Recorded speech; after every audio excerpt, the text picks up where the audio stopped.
India Pakistan இடையே போர் பதற்றம் அதிகரித்து வருகிறது. இந்தியா எப்பொழுது வேண்டுமானாலும் பாகிஸ்தானில் உள்ள தீவிரவாதிகளை குறிவைத்து தாக்கும் என சொல்லப்படுகிறது. மேலும் இரு நாடுகளுக்கும் இடையே போர் பதற்றமும் அதிகரித்து வருகிறது. இதற்கிடையே பாகிஸ்தான் இராணுவத்தின் மீது அந்நாட்டு இளைஞர்களுக்கு முற்றிலும் நம்பிக்கை இல்லை என்று அவர்கள் கருத்து தெரிவித்து உள்ளனர். மேலும் பாகிஸ்தான் நாட்டையே இராணுவம்தான் அழித்து வருவதாக குற்றம் சாட்டியுள்ளனர். பகல்காம் தாக்குதலை தொடர்ந்து இந்தியா பாகிஸ்தான் இடையே போர் பதற்றம் நாளுக்கு நாள் அதிகரித்து வருகிறது. பாகிஸ்தான் மீது இந்தியா எப்பொழுது வேண்டுமானாலும் தாக்குதல் நடத்தலாம் என்ற சூழலே இருந்து வருகிறது. இதற்கிடையே பாகிஸ்தான் முழுவதும் அந்நாட்டு மக்களிடையே நம்பிக்கையின்மை அதிகரித்து வருகிறது.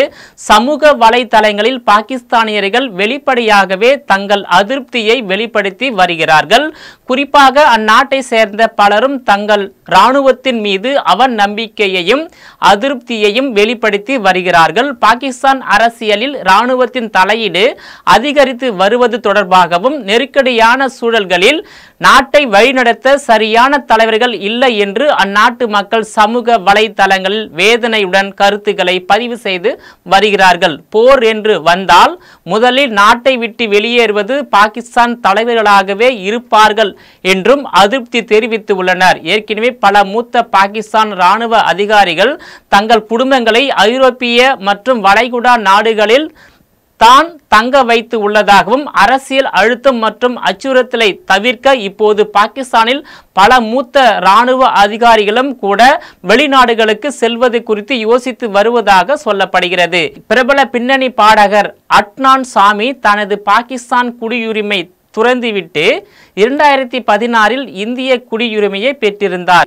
இப்போது அஜர்பைஜான் பகுதியில் உள்ள அவர் ட்வீட் ஒன்றை பதிவிட்டுள்ளார். அதில் அவர் சமீபத்தில் பாகிஸ்தான் இளைஞர்களை சந்தித்ததாகவும் அவர்கள் தங்கள் பாகிஸ்தானியர்கள் என சொல்லவே அஞ்சுவதாக தன்னிடம் கூறியதாக பதிவிட்டுள்ளார்.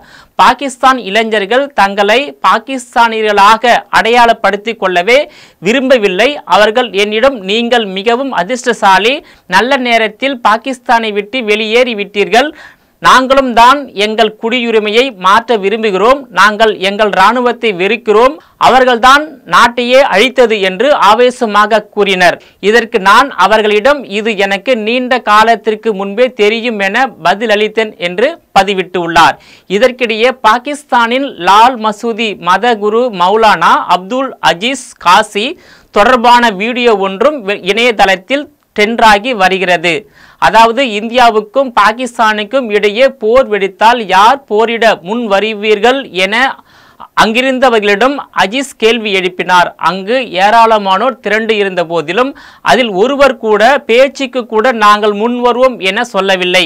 அந்த அளவிற்கு அவர்கள் அந்நாட்டு இராணுவத்தினர் மீது அதிருப்தியில் இருப்பதாகவும் மேலும் போர் வந்தால் இந்தியா எளிதாக வென்றுவிடும் என்பதும் பாகிஸ்தான் இந்தியாவிடம் மீண்டும் மீண்டும் போரில் தோல்வியை தழுவி இந்தியாவிடம் சரணடைவதை பாகிஸ்தான் வாடிக்கையாக கொண்டுள்ளதாக பாகிஸ்தானியர்கள் வேதனையுடன் கருத்து தெரிவித்துள்ளது சர்வதேச அளவில் பேசு பொருளாக மாறியுள்ளது குறிப்பிடத்தக்கது. நேயர்களை மீண்டும் இது போன்ற மற்றொரு நிகழ்ச்சியில் சந்திக்கிறேன். அதுவரையில் உங்களிடமிருந்து விடைபெறுவது நான் உங்கள் விஜயபாலன்.